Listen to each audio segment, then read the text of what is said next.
Welcome to Celebrity Spotlight Radio with your host, Antonio Saillant. And I have something very special today, and I want to share. It's actually a rebroadcast from, 2016. It was during the TRIBECA Film Festival. And the film's called BadRap, and it was in-person interview with filmmaker Salima Koroma and the producer, Jaeki, and the rappers Dumbfounded, Awkwafina, Rekstizzy, and Lyrics. I hope I pronounced his name right. I think I didn't pronounce it right then. But anyway, I don't recall. Anyway, I want to do this interview because it has a lot of valuable information about marketability. And I wanted to share this with my audience at Celebrity Spotlight Radio. Also, of course, Awkwafina makes a great point about marketability. And I like all the people in the audience of today to hear what she has to say, because this is before, she made it really big. And if you do the math, this is 2016, and now it's 2021, and she's way up there, very popular, very talented. And during the interview, I was telling her she was very marketable because she has great talent and very funny, and with her music, her comedy, her writing, creativity, that she's definitely marketable, and she was going to make it big, and she did. And a lot of the people that, even the rappers, they're all rising to the top. And hey, you got to start somewhere, right? And this is the key, is to stay positive and marketable and network and continue doing so. And the filmmaker is so brilliant. She put together this film, and I think everybody should just still see it. I'm going to put the link in the below in the description. This will be shown on YouTube, and I'll probably put it on my podcast, Celebrity Spotlight Radio, too. But this will go on YouTube, Celebrity Spotlight Radio, so you can hit me up there. Okay, so God bless, enjoy, and hit me up in the comments and let me know what you think. And this is 2016, okay? BadRap. God bless. I want to start with the filmmaker. I love the title. Oh, and I want to know, where did you come up with the title? Oh, man.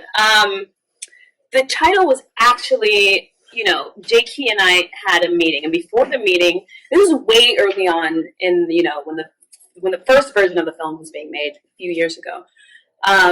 We had a list of names that we each had come up with, and we had a meeting where we went through all the names, and we had some really terrible names. We had some really dumb names, and BadRap was the last name on the list. And I remember I said it in the beginning of the meeting, and we were just like, that sounds kind of stupid. And then we went through all the other, the names. One of them was, we were going to have, are we there yet? What's the difference? I don't know. They were so bad.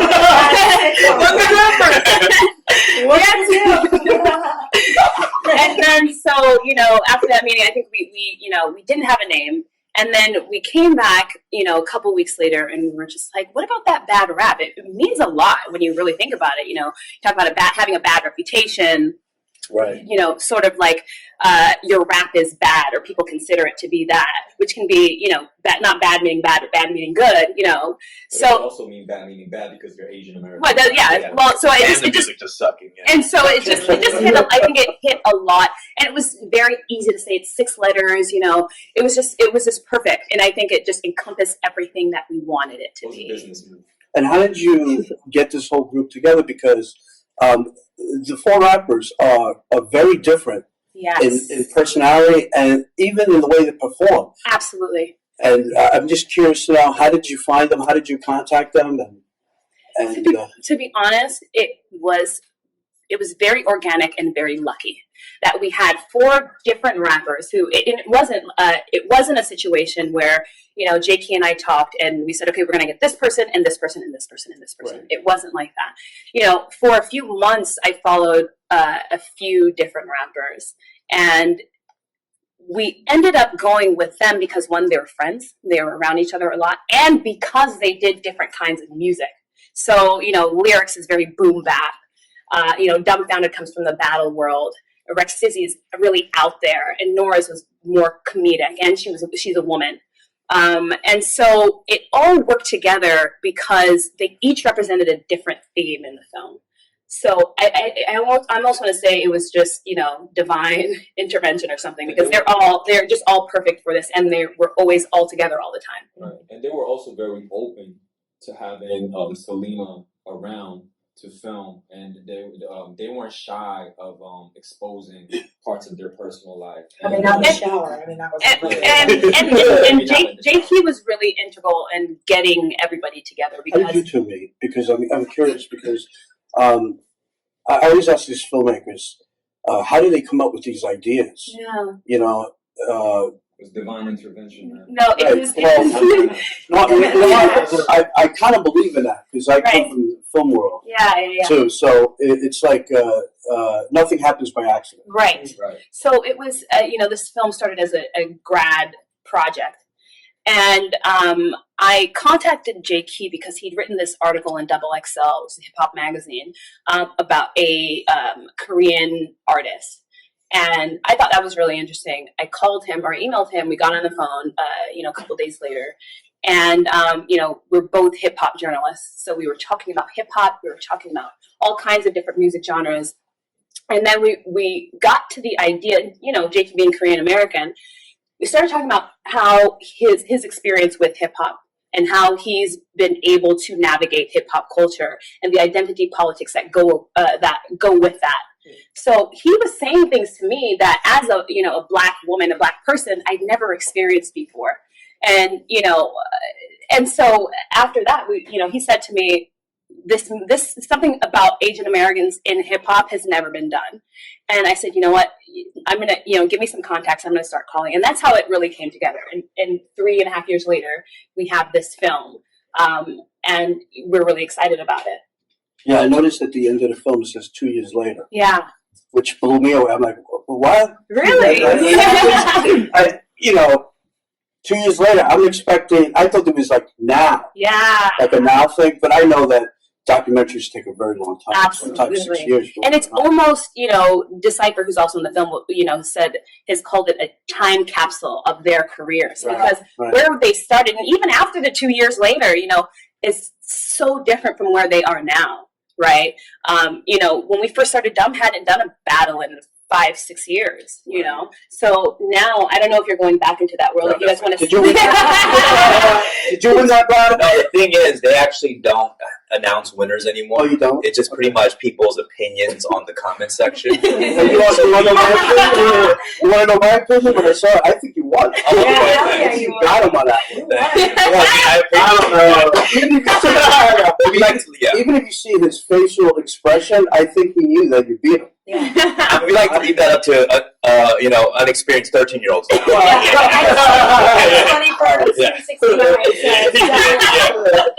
And what? How do you pronounce your name? Awkwafina or Nora. Awkwafina. Okay. Like the water. When I saw the film, you mentioned something about marketing. That to market you, it's more about music, right? Your music, because you're short, and I don't believe that. I think because nowadays, maybe that happened a long time ago. We had to be like this perfect, beautiful woman. Right. You know, today it's talent. It's pure music and being creative, and yes, marketable in a certain sense. But you are marketable because you know what you have. You're funny. And with both being creative with your music and the way you write, and the comedic, like Eminem is a pure example of that, because he struggled so hard to try to get in. Yeah. I mean, you're talking about a time where a white guy rapping, come on, they looked at him like he had two heads. Right.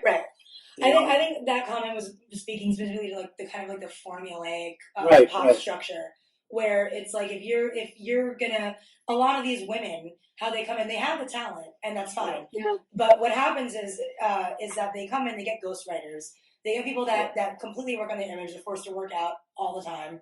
They might even get a butt surgery, you know. And so that's speaking of the pop world, you know.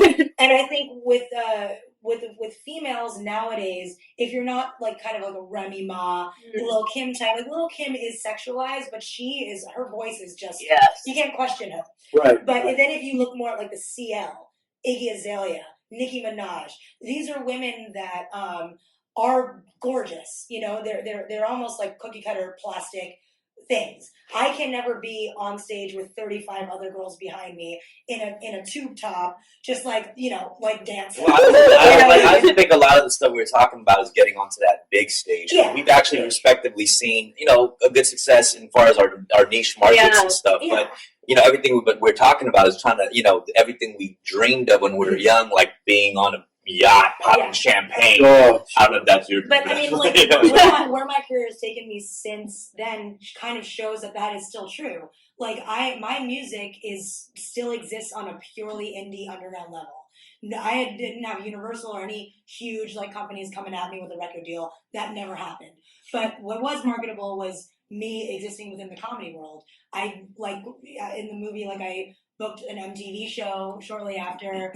I'm in Neighbors, like this new movie. So it is a marketable talent in an extent, but still not in the hip hop world. right. Yeah. Right. Well, you know, Tupac one time said when he was in high school, he even said, "I'm not a good-looking guy. I'm ugly." That's what he said. Yeah. And then when he became famous, girls would stop him and said, "Wow, I love you. You're so cute," and all this stuff. And he says, "Stop! You're full of shit. Right.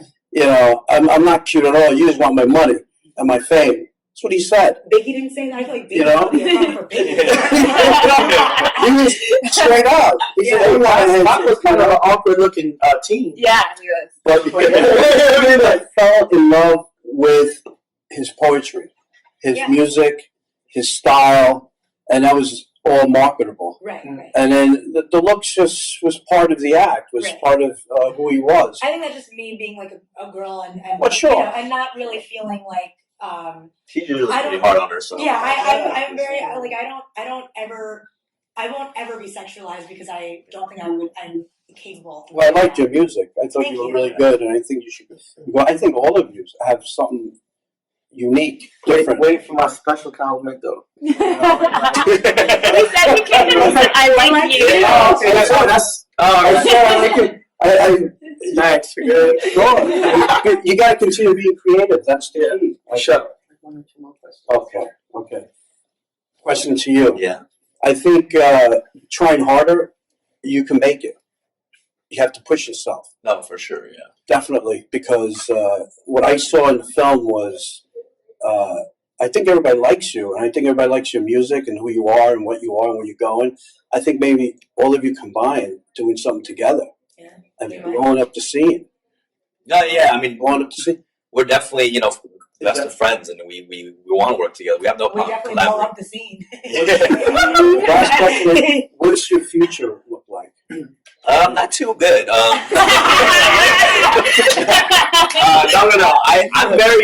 I'm excited about the new music I'm making, and you're right. It is about trying harder. You know what I mean?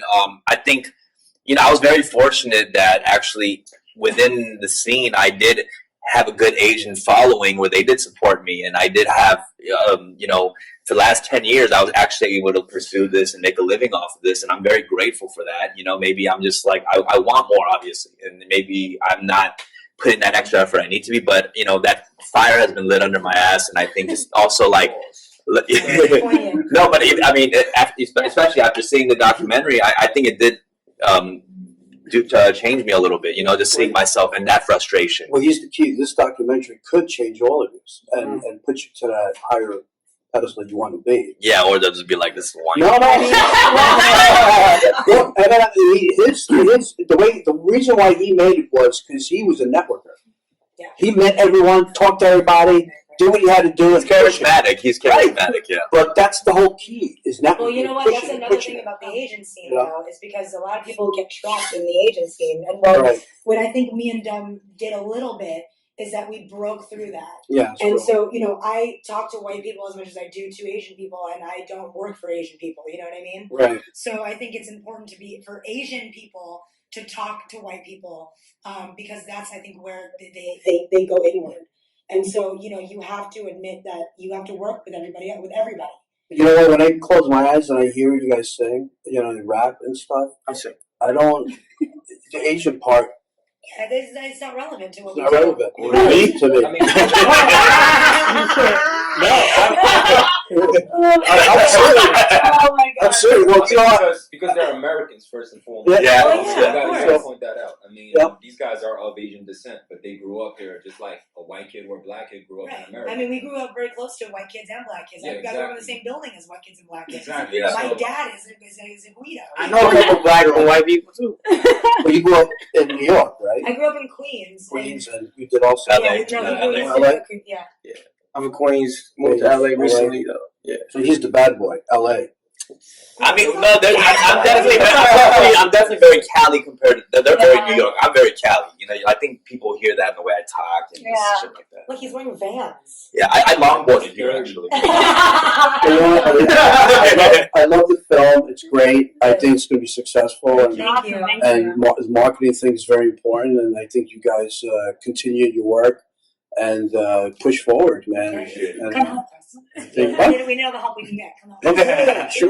Marketing. Thank you so much. You know, and don't pay attention to what everybody said. Just do it. Yeah. That's what you do. Just do your thing, man. Thanks, man. And work together too. Yeah. Thank you so much. Wow, man, appreciate it. Thank you. Much appreciated. Thank Thank you. you so much. Thank you. Nice to meet you.